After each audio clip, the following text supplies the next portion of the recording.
Live from New Delhi, you're watching DD India News Hour, India's voice to the world. This is Deepika, and coming up in the next 1 hour. Kamala Harris concedes defeat to Donald Trump. Biden invites Trump to White House for peaceful transition of power. India's Prime Minister Narendra Modi congratulates President Trump on the spectacular victory, says he looks forward to further strengthening India-US partnership. Germany coalition on edge after Chancellor Olaf Scholz sacks his finance minister, faces snap elections.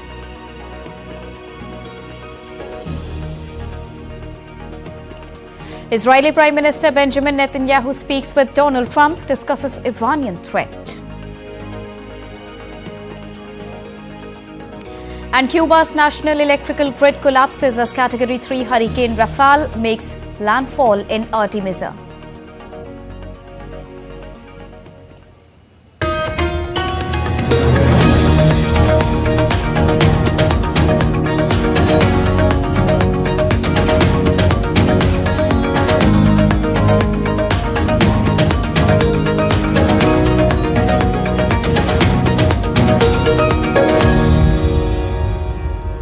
Now, as Donald Trump won the US presidential election, his Democratic rival Kamala Harris has conceded defeat a day after the results of all the states that came out. US Vice President and Democratic candidate for US presidential race chose Harvard University in Washington, D.C. for her concession speech to accept the defeat, a common tradition in US elections. To address the party members, she came with her husband Douglas Craig Emhoff and her running mate Tim Walz. In a concession speech, she accepted the results and said she will continue to pursue the issues she raised during the elections.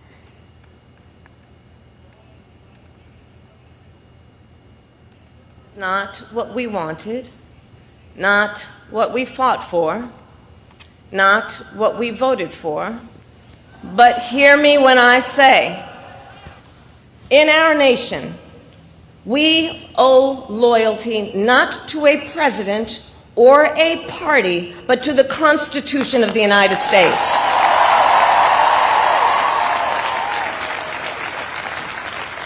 And loyalty to our conscience and to our God. My allegiance to all three is why I am here to say, while I concede this election, I do not concede the fight that fueled this campaign. And in her concession speech, she said she had called President-elect Donald Trump, congratulated him on his triumph and promised to engage in peaceful transfer of the power. She also thanked US President Joe Biden, her running mate Walz, and millions of party workers for their relentless efforts for fighting the US election. She urged them not to lose hope and continue the fight for freedom and justice. Look, I am so proud of the race we ran. And the way we ran it, over the 107 days of this campaign, we have been intentional about building community and building coalitions, bringing people together from every walk of life and background. This is not a time to throw up our hands.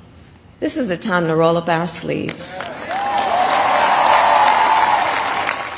Meanwhile, Joe Biden also called Trump to congratulate the president-elect on his victory and invited him to the White House to discuss the transitioning administrations. Now, the meeting is expected to take place very soon. Biden also came out in support of Kamala Harris, saying she's been a tremendous partner and public servant, full of integrity, courage and character. He added that Harris will continue the fight with purpose, determination and joy and be a champion for all Americans. Above all, he said that she will continue to be a leader US's children will look up to for generations to come as she put her stamp on America's future. Biden will address the nation on Thursday at 1600 GMT. Now, besides, world leaders rushed to congratulate Donald Trump for capping a stunning political comeback 4 years after leaving the White House. Among them were the leaders of Britain, France, Ukraine, India, Australia and Israel. India's Prime Minister Narendra Modi congratulated Donald Trump on historic election victory. In a social media post, he said, as Trump builds on the successes of his previous term, he is looking forward to renewing the collaboration to further strengthen the India-US comprehensive global and strategic partnership. The Prime Minister called upon Donald Trump to work together for the betterment of people of India and the United States of America and to promote global peace, stability and prosperity. Australia's Prime Minister Anthony Albanese spoke with Donald Trump on Thursday as Australia's US ambassador deleted comments he previously made about Trump, saying they did not reflect the view of the Australian government. Australian Prime Minister Anthony Albanese and his New Zealand counterpart Christopher Luxon said they would look forward to strengthen their cooperation with the US in their region, including the AUKUS deal. I look forward to talking with President Trump and working with him in the interests of both of our nations. President Trump has run a campaign based on change and he's made it clear he's going to do things differently. So we shouldn't be surprised as things change, but equally we should be really confident in ourselves and our place in the world as well and our ability to deliver on our interests together as Australians. And DD India correspondent Amritpal Singh joins us from Florida, and also Shubhendu Ghosh is joining us from Washington, D.C. A very good morning to both my colleagues from India. Amritpal, first of all, coming to you, the results are coming faster than expected. What is the latest from Florida on the results and the celebrations? Amrit. That's right, Deepika. The results are coming faster than expected because, and they are on the lines that the projections were made, and that's why you saw Donald Trump give his acceptance speech and Kamala Harris give a concession speech, which basically means that she concedes that she's lost out on the race, but she made a very important point that we might have lost the election, but not the fight. So clearly, Donald Trump poised with a very comfortable majority. Projections put him at about 295 to 226 of Harris. The 270 is the halfway mark. It'll be a few days before the results come in, though in most counties 90-95% of the votes have been counted. Arizona is going a bit slow, but you know, it looks like that Donald Trump, because the projections and the leads are very, very clear, so the results would be on expected lines, Deepika. And right now the projections put him, as I said, at 295 to 226 to Harris. So that's what the picture looks like right now, Deepika. Shubhendu, coming on to you, the Reds are romping the results with lead in swing states as well. How phenomenal has this altogether been, considering what we've seen Donald Trump saying while casting his vote? Shubhendu. Right, Deepika. I mean, clearly, they're not really behaving like swing states. It's a sweep.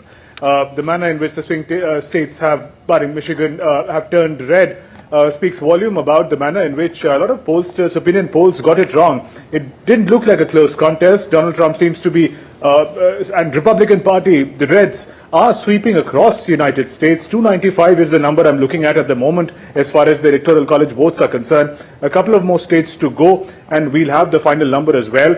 Of course, the actual inauguration of the presidency will take time, but this has been an absolutely historic election, and what a win for Donald Trump. For many weeks down the line, we'll get to know further analysis as to how did the election turn around like this, but it does appear for now that all sections of society across states have in fact come out in support of Donald Trump. Also sections which traditionally one would believe may not support the Republicans in great numbers, such as African American population, women voters and others, and Latinos. But the numbers as they stand and the red sweep that we're looking at, it clearly seems that every section has come out in support for Donald Trump. So a big win for him, quite unprecedented in recent American history. Indeed. Amritpal, talking about the India angle now, Prime Minister Narendra Modi called and extended greetings to Donald Trump. Now, having considered the strong India-US ties in so many sectors, how are we expecting the ties to boost further with Trump taking over the presidency now? Modi was one of the first world leaders to call Mr. Trump and congratulate him on his spectacular victory. He later posted on X saying, I congratulated my friend Donald Trump for a great comeback. And, the India-US relationship, irrespective of who comes to the White House, is a stable relationship. Personal chemistry, of course, does add a certain amount of vigor to the relationship. I think the relationship, which is a comprehensive strategic relationship, would see renewed vigor, spanning over the wide array of sectors that it transverses, like defense, energy, technology, space. So I think as Mr. Trump takes office in the coming months and forms his team, the two sides would be providing a new vigor to the relationship to take it from the position of strength that it is to greater heights, Deepika. Indeed, India is looking forward to it. And now, Shubhendu, but it is not a cakewalk for Donald Trump. And Trump's legal team is expected to request the New York judge to cancel sentencing in hush money case as well. What more can you tell us about that, Shubhendu? That's right, Deepika. These elections are about many firsts, including a former president and a president-elect who's facing a dozen or so charges in the court and so many cases being pending.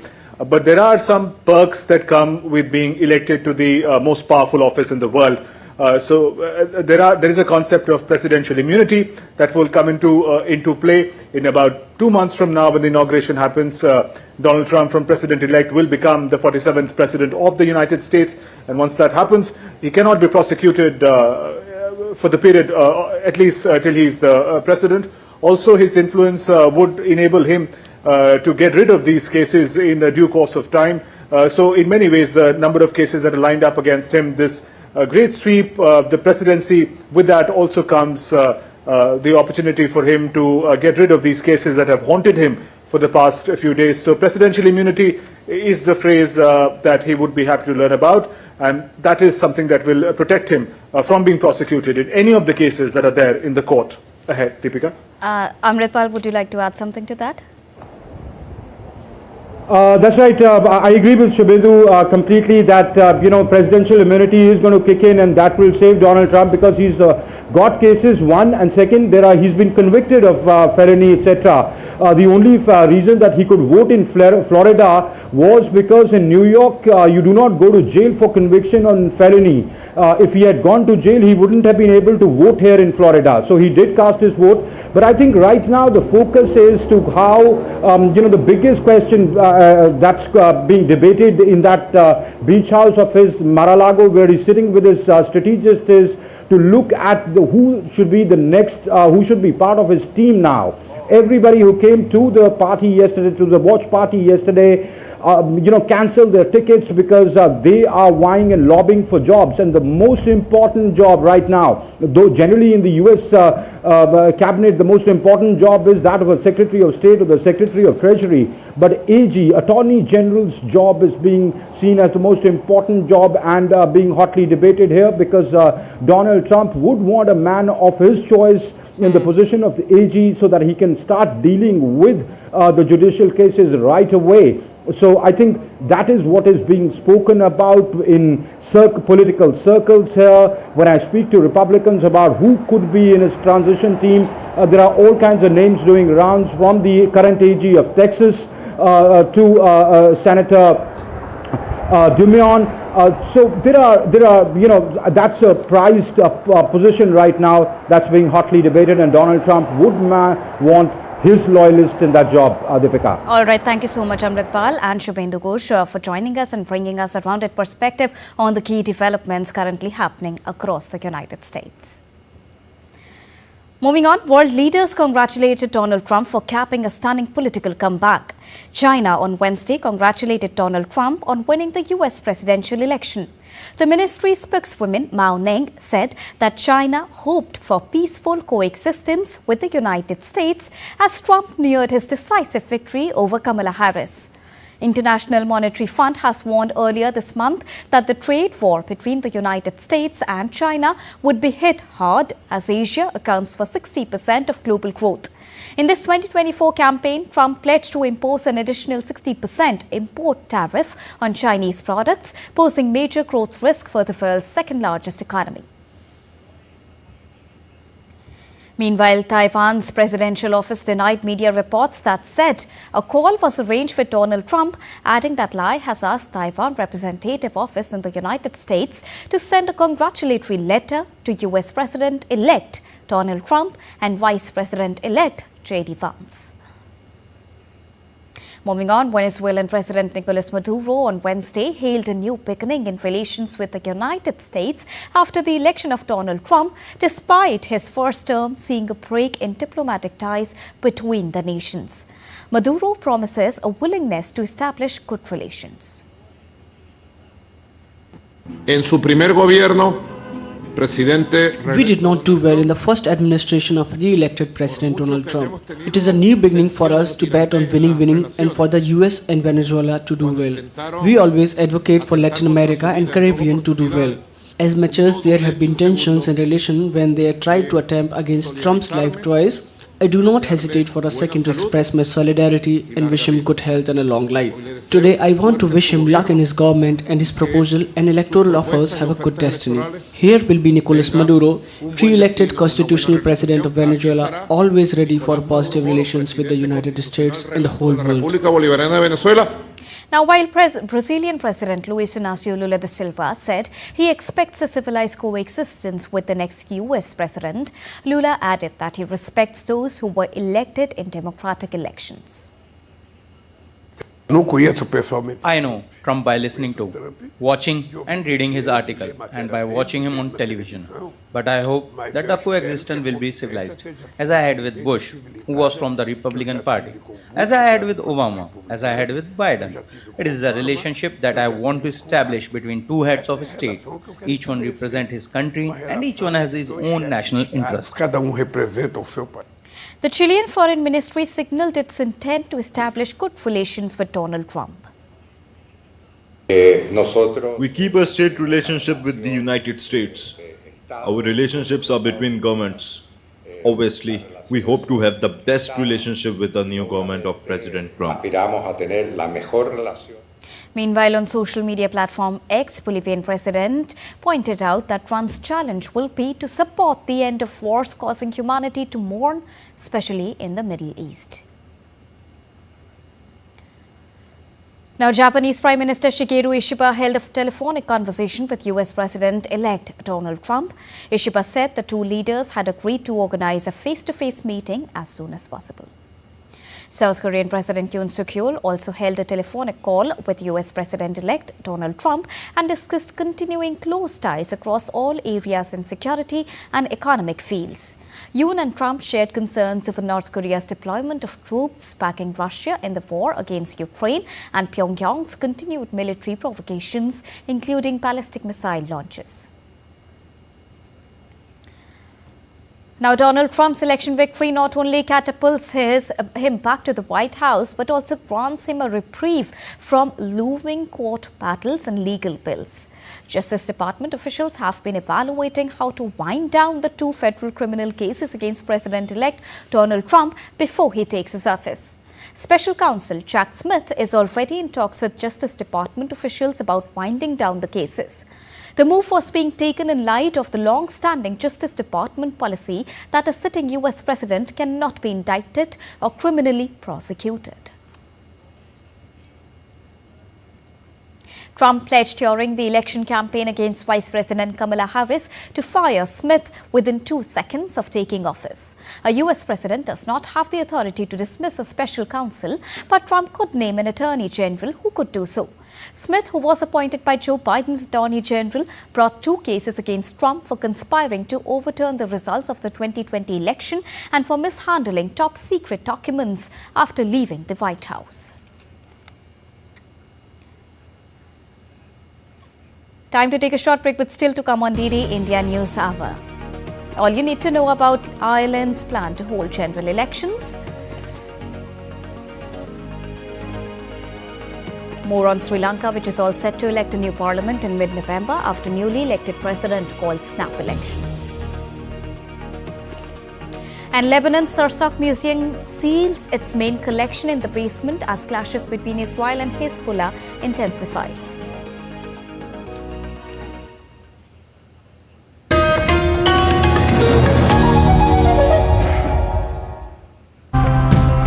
As our ecosystems change, we not only need to amplify our efforts to save them, but we also need to adapt our lives. Today, everything grows here. At an altitude of 5,000 meters, we grow mushrooms, strawberries, watermelon, and tomatoes. It's been made possible by the introduction of technology. It's like with stocks. You diversify your portfolio to minimize risk. That's what we're trying to do with the mixed forest, too. People's mindset is changing in favor of electric mobility, and I see huge success in the future as well. Same eelgrass is one of the most important elements in the ecosystem along the Baltic Sea coast. It produces oxygen and provides habitat for smaller fish.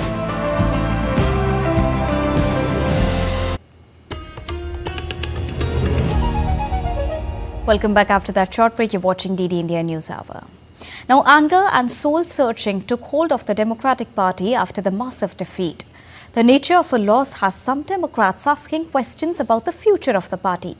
The sharpest criticism contained accusations that the party had lied to its supporters about President Joe Biden's mental fitness until a disastrous TV debate with Trump in June raised alarm bells and ultimately led to the president exiting the race. Democrats say they could have won with someone who broke from him, offered different policies, and presented as a candidate of change.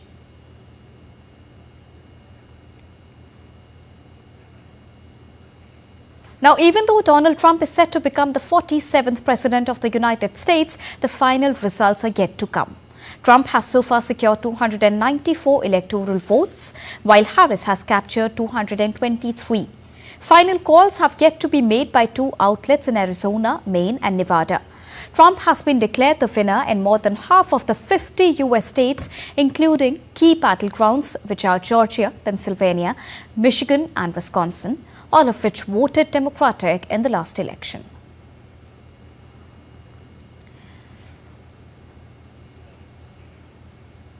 U.S. President-elect Donald Trump will retake the White House with ambitious plans for broad import tariffs, immigration restrictions and additional tax cuts.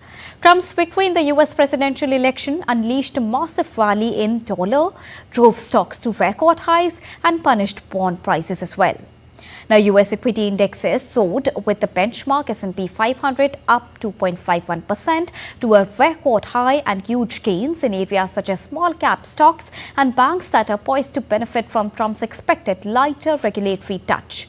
The dollar hit its highest level in over 4 months. Bitcoin hit record highs and treasuries were battered.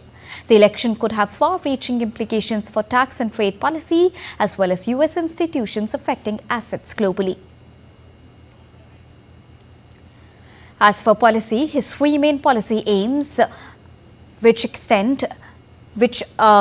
implies to extend and modify the Tax Cuts and Jobs Act, which is currently scheduled to expire at the end of 2025, accompanied by lower corporate taxes and exempting tips from taxation.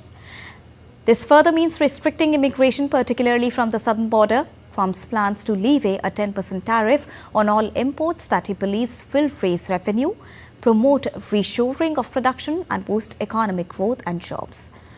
Now, for economy and Trump, he also highlights 60% or more tariff on Chinese goods shipped to the U.S. Trump's victory is set to potentially put central bank on a slower and shallower path for interest rate cuts as well. And Israeli Prime Minister Benjamin Netanyahu spoke with Donald Trump to congratulate the Republican leader on his U.S. presidential election victory. Netanyahu's office said in a statement that the conversation was warm and cordial. The statement added that the two leaders discussed the Iranian threat and the need to work together for Israel's security. Earlier in a tweet, Netanyahu had said that Trump's historic return to the White House offers a new beginning for America and a powerful recommitment to the trade alliance between Israel and America. Moving on now, weeks after having witnessed presidential elections, Sri Lanka is now poised to conduct parliamentary elections next week. The election was necessitated as President Anura Kumara Dissanayake dissolved the outgoing 225-member parliament days after assuming the office. Sri Lanka follows a proportionate representation model through electoral districts and national lists through which members are elected to the parliament. The Election Commission has said that all preparations are in place for a smooth conduct of the polls in the entire island.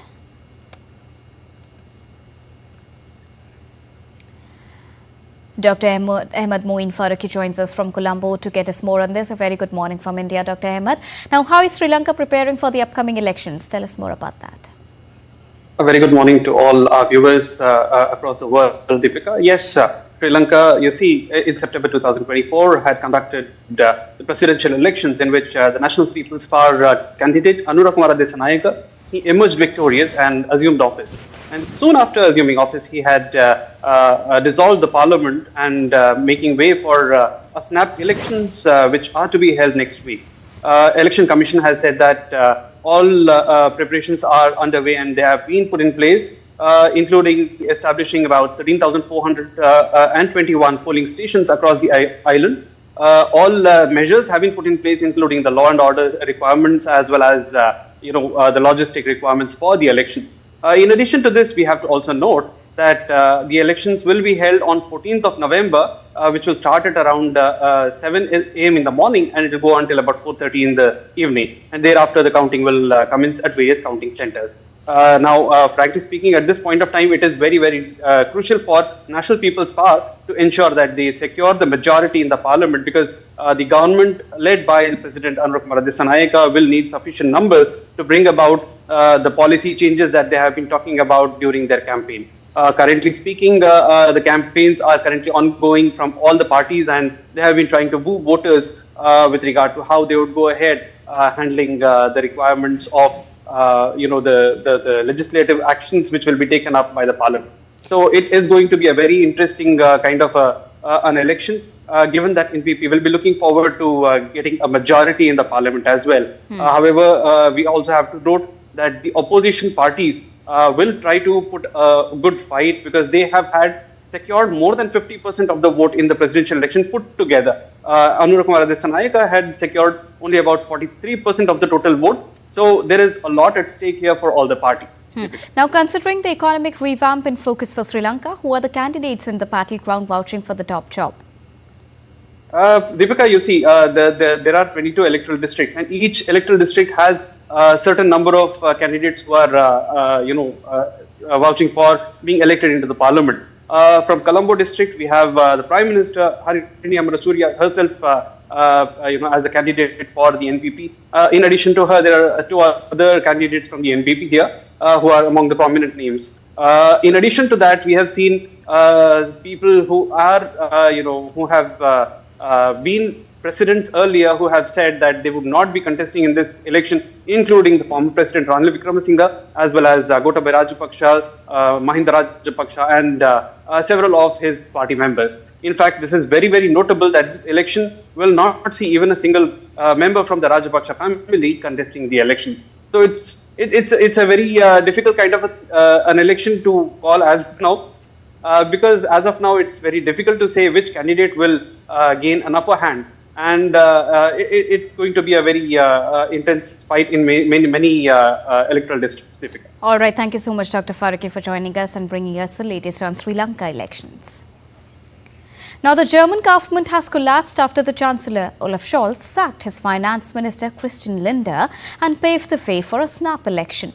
Scholz cited persistent disagreements with the Finance Minister for the breakdown of a centre-left coalition. In a televised address, Scholz said he had dismissed Finance Minister Christian Lindner, saying it was necessary to prevent harm to Germany.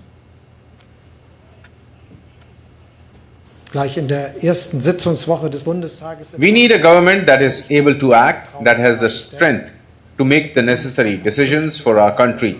That's what was important to me in the past 3 years. That's what's important to me now.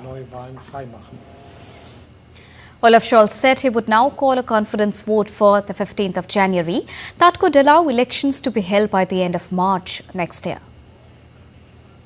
Meine Damen und Herren, In the very first week of the parliamentary session in the new year, I will call for the confidence vote so that the Bundestag can then vote on it on January 15th. That way, parliamentarians can decide if they want to pave the way for a snap election. That election could then take place at the latest by the end of March, while respecting the rules of the Constitution. Now, sacked German Finance Minister Christian Lindner blamed Olaf Scholz for leading Germany into a phase of uncertainty. Olaf Scholz hat leider gezeigt, Unfortunately, Olaf Scholz has shown he does not have the strength to give his country a new boost. Instead, the Chancellor gave me an ultimatum to suspend the constitutional debt brake.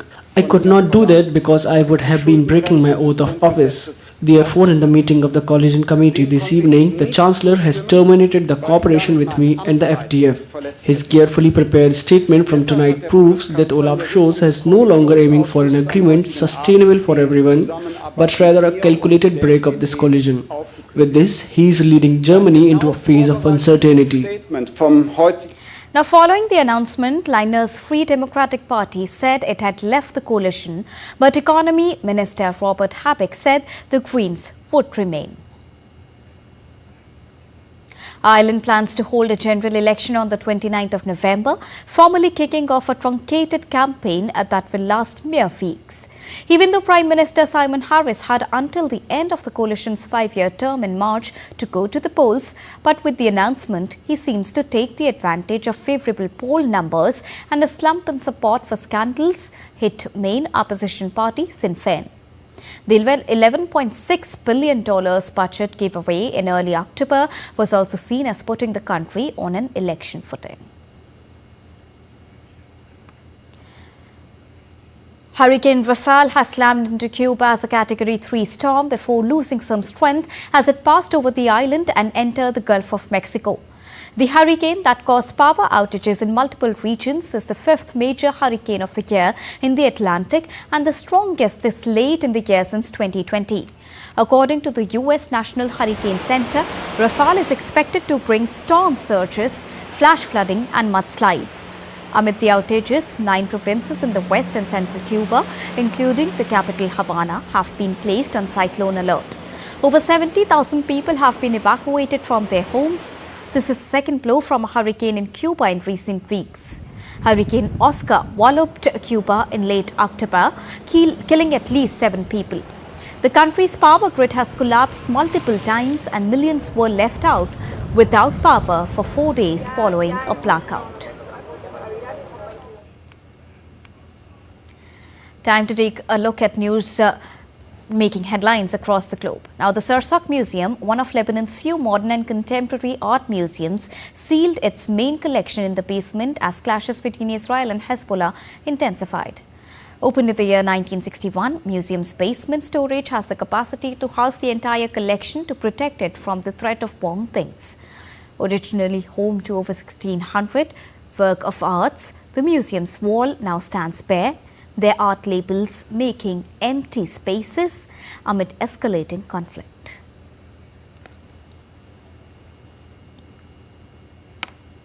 Time to take a short break. We'll be right back.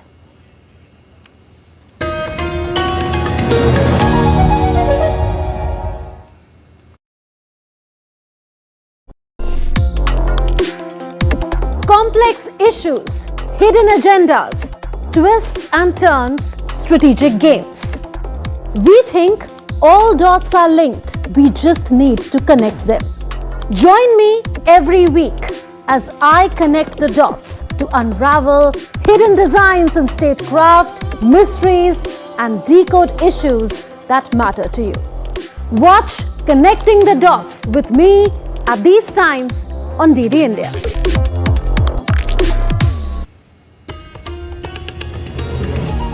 Welcome back after that short break. You're watching DD India News Hour. Now, India's External Affairs Minister Dr. S. Jaishankar is on a 5-day visit to Australia, where he began the last day today with meeting the CEOs and business leaders in Sydney, where he underlined the ongoing transformations in India in digital infrastructure, manufacturing and skilling sectors. Dr. S. Jaishankar also highlighted natural complementaries between both the countries to support each other's growth. He added that the robust business and investment linkages between the two are key drivers of the comprehensive strategic partnership. The second meeting of the India-CARICOM Joint Commission was held in virtual mode on Wednesday. The Joint Commission reviewed the entire spectrum of relations between India and CARICOM, including economic and commercial, agriculture, health and pharmaceuticals, energy and infrastructure, technology and innovation, human resource and capacity building, culture and people-to-people exchanges as well. Both the sides deliberated on strengthening economic partnership and cooperation, enhancing trade and fostering a robust partnership in various areas including education, digital public infrastructure or DPI, renewable energy, along with science and technology. India's President Draupadi Murmu will embark on the indigenous aircraft carrier INS Vikrant and witness naval operations at sea off Goa on Thursday. This is a maiden sailing of the President on-board aircraft carrier INS Vikrant to witness the full spectrum of multi-domain naval operations. The Day at Sea event will demonstrate the operational capabilities of the Indian Navy combatants, including a glimpse of the flying operations from INS Vikrant. Now, the Indian government has taken two significant decisions on Wednesday in the education and economic front. The government has approved the Prime Minister Vidya Lakshmi scheme to provide financial support to meritorious students. Under the scheme, students will be eligible to get collateral-free and guarantor-free loans to pursue higher education. Further, the scheme has been introduced so that financial constraints do not prevent any youth of India from pursuing quality higher education. The central government also approved infusion of equity of 10,700 crore rupees for working capital in financial year 2024-25 in Food Corporation of India. This will further boost the agricultural sector and ensure the welfare of the farmers nationwide. This strategic move shows the government's steadfast commitment to supporting the farmers and fortifying India's agrarian economy. India's Minister of Commerce and Industry, Piyush Goyal, said that the event reflects the Indian vision story and unifies the entire mobility value chain under a single umbrella. Piyush Goyal was addressing the curtain raiser event for the Bharat Mobility Expo in New Delhi on Wednesday. He also unveiled the event film and brochure for the expo. Bharat Mobility Global Expo 2025 is the world's second largest mobility show. The expo's theme is Beyond Boundaries, co-creating the future of the automotive value chain. The event is scheduled to be held from the 17th till the 22nd of January across three separate venues, which are Bharat Mandapam, Yashobhoomi and India Expo Centre and Mart. It is going to be spread across more than 200,000 square meters, playing host to over 9 shows and 500,000 visitors. Delegates at the International Solar Alliance were introduced to India's innovative agrivoltaics model, blending agriculture with solar energy. Visiting a farm near New Delhi, they saw how India is maximizing the land usage for food and energy. This approach highlights India's commitment to sustainable growth and balanced development.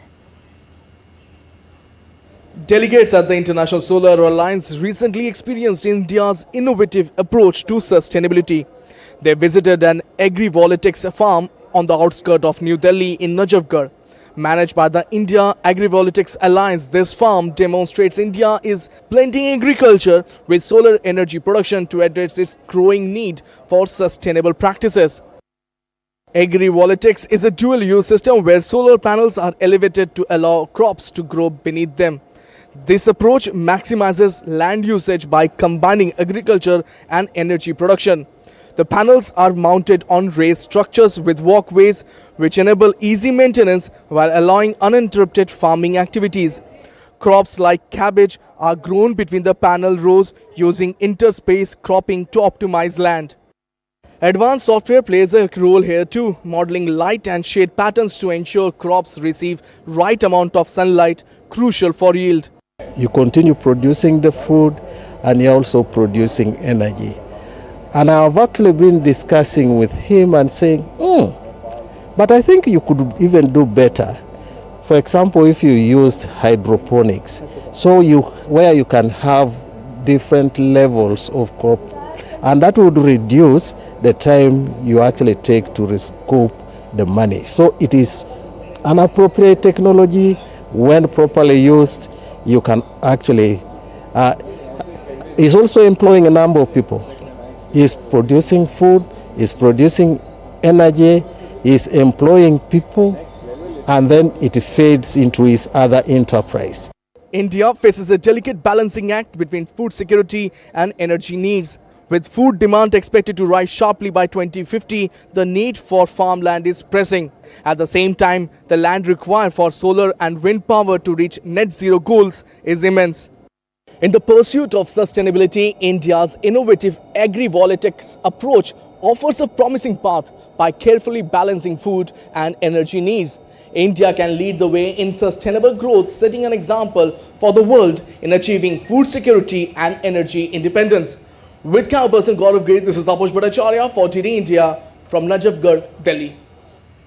The fourth day of Chhath celebrations are underway in many parts of India with religious fervour and gaiety. The devotees will offer prayers to the setting sun at river banks or ponds on Thursday, followed by another round of prayers to the rising sun on the final day, which is Friday. This ritual is a symbol of thanking the sun for its life-giving energy. With the completion of this ritual, the 36-hour fast concludes and devotees celebrate the end of their Chhath Puja observance. And now let's take a look at other stories making news around the country. The Indian Railways achieved a remarkable feat by transporting 6.5 million passengers on 4,521 special trains in last 36 days. These additional services have played a crucial role in facilitating smooth travel during the ongoing Durga Puja, Diwali and Chhath Puja celebrations. Indian Railways achieved a historic milestone, transporting over 30 million passengers in a single day on the 4th of November to meet festive season demand. Indian Railways is now preparing for the anticipated return, a rush beginning the 8th of November with the ending of Chhath Puja festival. A Tibetan Artist Collective unveiled its second annual group exhibition titled Unsettled at Buddha's Abode in Makloedganj, Dharamshala, showcasing the dynamic works of 20 Tibetan exile artists from across the globe. Exhibition underway till the 16th of November brings together artists from countries as diverse as Nepal, Singapore, Canada and India, each contributing a unique perspective on Tibetan identity, displacement and the human journey of belonging. Russian scientists recently showcased scientific achievements at the Nauka Zero Plus Festival. This year, the festival, themed Science Around Us, is part of the international program for the Decade of Science and Technology. Visitors can try controlling robotic dogs and underwater robots, test their knowledge of history, politics, geology and other scientific fields.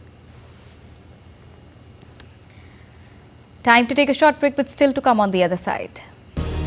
Indian chess master Arjuna Rigaisi continues his strong form at the ongoing Chess Chennai Grandmaster 2024.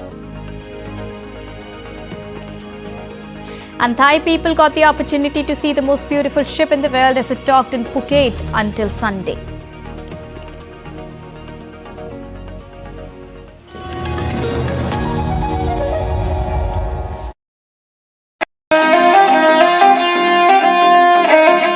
Always welcoming. The vibe of Punjab is larger than life.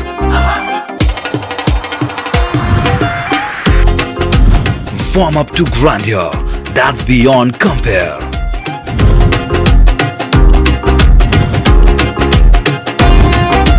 And history that's dotted with tales of bravery. Smiling soul of India, where music, art, cuisine and culture comes together to create an unforgettable impression. Punjab is all set to win your hearts with its unique and colorful extravaganza.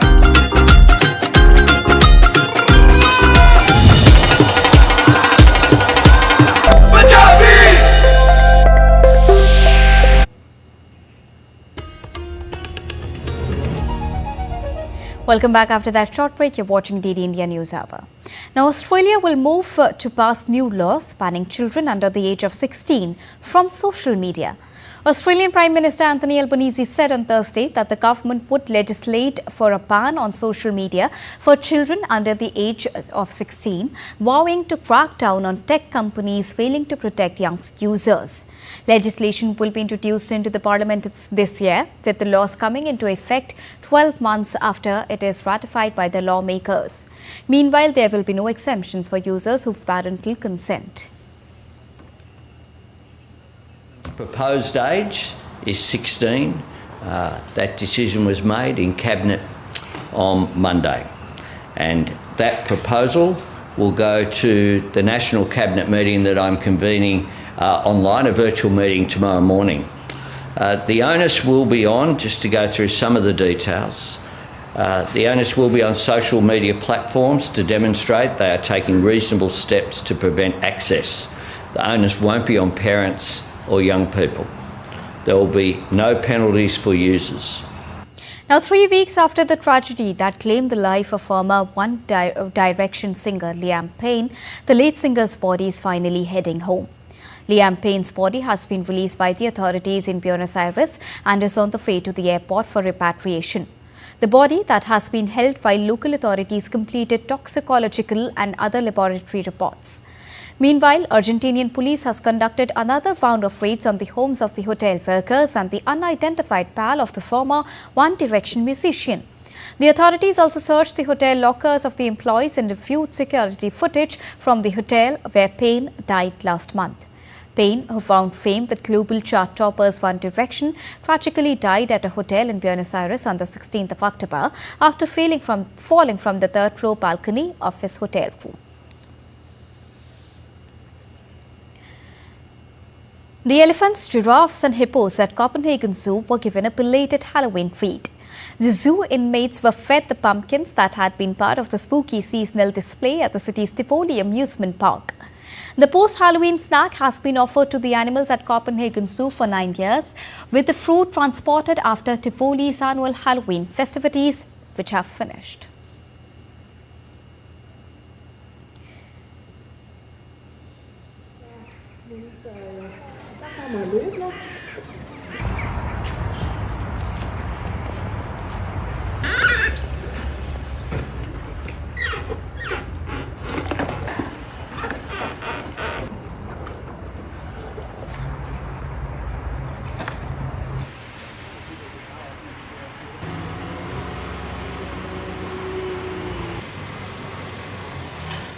You're watching DD India News Hour, and now it's time to get you all the latest action from the world of sports. First, let's talk about cricket. Indian batters KL Rahul and Dhruv Jurel have been officially added to the India A squad for the second first-class game against Australia A, starting on Thursday in Melbourne. Rahul and Jurel left for Australia early to join the A squad in a bid to get some match practice ahead of the start of the Border Gavaskar series scheduled to take place on the 22nd of November in Perth.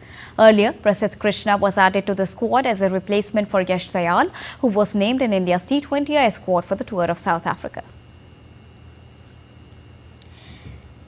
In chess, Arjun Erigaisi continued his strong start to the Chennai Grandmasters on Wednesday by holding American Grandmaster Levon Aronian to a draw. Playing with the white pieces, Arjun Erigaisi kicked things off with a queen's pawn opening, met by Levon's response in the Indian game. The two Grandmasters exchanged tactical maneuvers and strategic depth, pushing each other through every phase of the game before ultimately settling for a hard-fought draw. Meanwhile, in the challengers category, Pranesh M and Karthikeyan Murali settled into a balanced draw, while Leon Mintonka impressed with a strong victory over Harika Dronapalli. Moving on, Josh English will step in as the captain for Australia's third one-day international against Pakistan and the subsequent T20 series. He's been chosen over senior players such as Glenn Maxwell, Adam Zampa and Marcus Stoinis to lead the side in his absence of regular captain. Pat Cummins, the ODI skipper, will be rested for the final one-dayer in Perth, along with Test regulars Mitchell Starc, Josh Hazlewood, Marnus Labuschagne and Steve Smith. Staying on cricket, David Warner has been appointed as the captain of the Sydney Thunder following Cricket Australia's decision to lift his leadership ban. Warner faced a 12-month playing ban and leadership restriction due to the 2018 ball tampering incident. He will now lead the Thunder in the season's Big Bash League beginning the 15th of December. Trent Copeland, Thunder's general manager, highlighted the significance of Warner's return.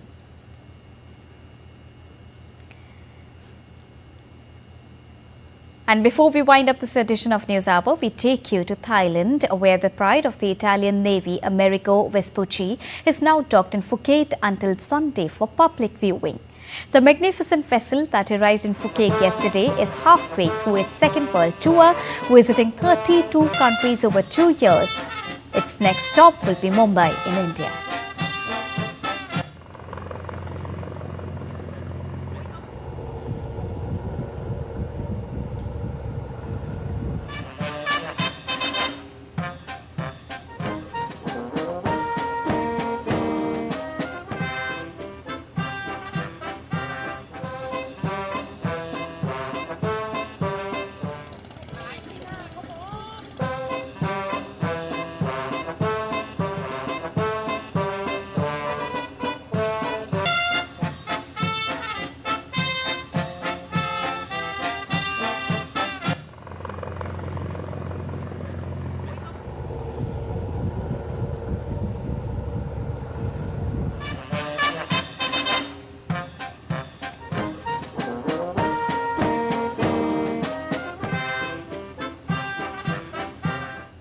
That's all for this edition of DD India News Hour, but do let us know your thoughts on the news of the day. For those on the go, you can get all the latest news and updates from the country and the world on the DD India mobile app.